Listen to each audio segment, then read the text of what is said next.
This programming is sponsored by the Dan L. Duncan Comprehensive Cancer Care Center at Baylor St. Luke's Medical Center, offering comprehensive cancer care that is compassionate, personalized, and driven by clinical research. More at stlukeshealth.org/cancer. This is the Engines of Our Ingenuity, made possible by the Friends of KUHF Houston. Today, a new architecture, the tent. The University of Houston's College of Engineering presents this series about the machines that make our civilization run and the people whose ingenuity created them. Tents may be the oldest human architecture, so how do I get off calling them new? We find evidence of tents made from mammoth bones and hides 40,000 years ago in the Ukraine.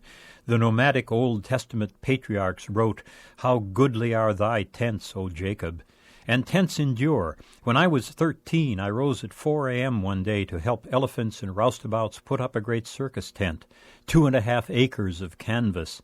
I slept in a tent during part of basic training. When I lectured in Tunisia, we drove off into the Sahara and past those large flat tents the Bedouins call home.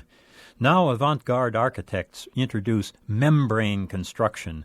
You can hold membranes of fiberglass and Teflon in place by slightly pressurizing them inside, or you can stretch them over frames like tents. Either way, these new tents are meant to be permanent. I'm just back from New Mexico, where gambling is legal on Indian reservations. Many pueblos run casinos that are huge membrane structures. The Sandia Pueblo Casino, for example, is an inflated building. It looks like a big quilted pillow. The great champion of membrane construction, Horst Berger, began in the 1960s and has created 40 permanent buildings. His Hajj terminal, built in 1981 in Jeddah, Saudi Arabia, serves 100,000 Muslim pilgrims at a time as they make their Hajj to Mecca. This 500,000 square yard roof structure is the largest in the world.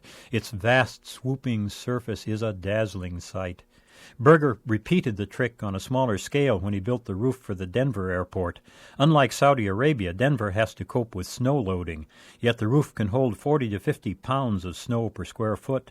Teflon and fiberglass roofs also have superb insulating properties. They filter infrared and ultraviolet radiation from the sun and emit visible light. Think of the savings in lighting costs. The Cynthia Woods Mitchell Center for the Performing Arts, just north of Houston, has a membrane roof that's also been shaped for optimal acoustics. Berger's structures form much of the really stunning late 20th century architecture.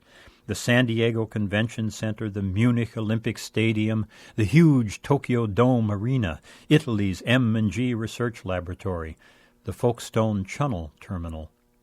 Of the two membrane types, the inflatable ones have given some trouble. Several such roofs have collapsed fairly harmlessly under snow loads. Those problems are being solved. But meanwhile, the new tents tell us how the old orders of architecture have been limited by the range of natural materials. Now, as we learn how to synthesize strong and durable new materials, a huge range of architectural possibility emerges, and it emerges from a technology that had seemed almost as primitive as cave dwelling. I'm John Lienhardt at the University of Houston, where we're interested in the way inventive minds work.